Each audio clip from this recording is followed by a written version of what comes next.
சிவகங்கை மாவட்டம் சிங்கம்புணரி அருகே மருதிப்பட்டி கிராமத்தில் உள்ள மருதி கண்மாயில் பாரம்பரிய மீன்பிடி திருவிழா நடைபெற்றது. கெண்டை, ஜிலேபி, ஐரை, விரால் உள்ளிட்ட நாட்டு வகை மீன்களை கொசுவலை, மீன்பிடி வலை, அரிகுடை, கச்சா உள்ளிட்ட உபகரணங்கள் மூலம் ஆயிரக்கணக்கான மக்கள் பிடித்து மகிழ்ந்தனர். மீன்பிடி திருவிழா நடைபெற்றால் விவசாயம் செழிக்கும் என்ற நம்பிக்கை உள்ளதாக கிராம மக்கள் தெரிவித்தனர்.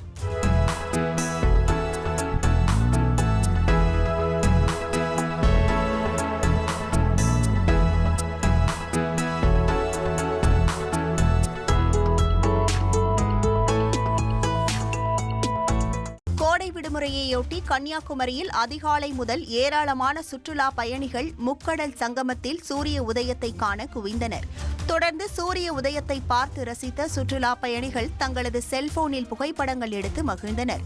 மேலும் கன்னியாகுமரி பகவதி அம்மன் கோவில் மற்றும் சன்செட் பாயிண்ட் பகுதிகளிலும் சுற்றுலா பயணிகளின் கூட்டம் அதிகரித்து காணப்பட்டது.